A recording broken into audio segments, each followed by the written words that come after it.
Fisher after the night of April 9th, 2001. Stay until the end, and you'll know exactly how he vanished. Welcome to our channel. We hope you enjoy watching, and don't forget to like and subscribe so you never miss anything new. This is Scottsdale, Arizona. April 10th, 2001. In 60 seconds, one of these houses will no longer exist, and a family of 4 will be reduced to 3 bodies and one unanswered question. Mary Fisher was 38. Her daughter Brittany was 12. Her son Bobby was 10. Neighbors described them as unremarkable in the best possible way. Church on Sunday, soccer on Saturday, homework at the kitchen table. The kind of family nobody watches, which is exactly the point. Robert William Fisher was 40 years old, a surgical technician who spent his working hours inside other people's chests. Steady-handed, methodical, precise. Colleagues called him reliable. His church called him devoted.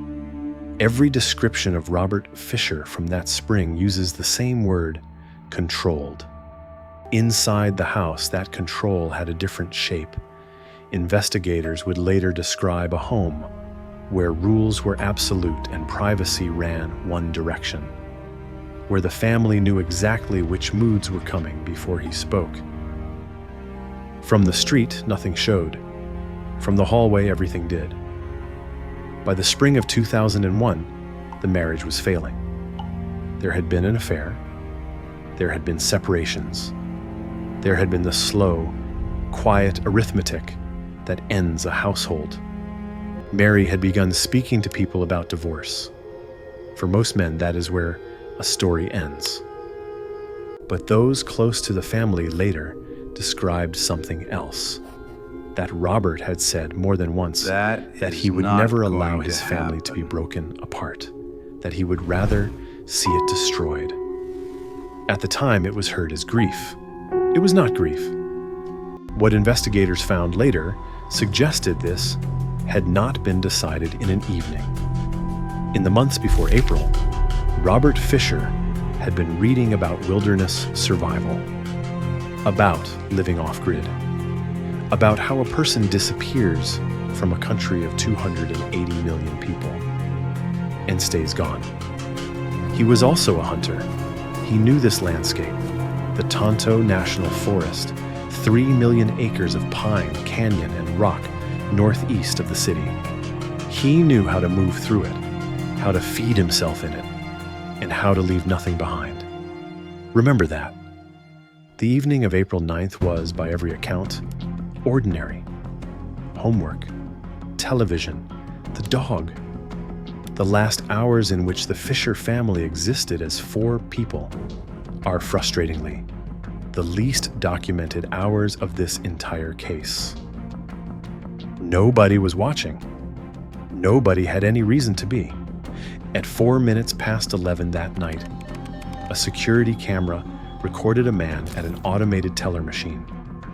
He is calm. He is unhurried. He looks directly into the lens. That grainy frame is the last confirmed image of Robert Fisher ever recorded. Everything after it is inference. What happened inside that house between 11 at night and the following morning has been established by forensic evidence and will not be described here. Mary, Brittany, and Bobby were killed before the fire. That is the finding. That is all it needs to be. Then he did something that tells you everything about the planning. He did not simply set the house alight. He turned the house itself into a timing device. A gas supply opened, and a flame left burning across the room. Hours of delay, engineered deliberately. Time to be somewhere else. At 42 minutes past 8 the following morning, the Fisher house exploded. Neighbors described the ground moving. Debris was thrown across 3 properties. The structure was gone, not burned, gone. And by the time the first engine arrived, the fire had already destroyed most of what it needed to destroy. Firefighters brought it under control within the hour. What they found in the wreckage were 3 bodies, an adult woman and 2 children. They found no 4th body. And within a day, this stopped being an accident investigation and became something considerably worse.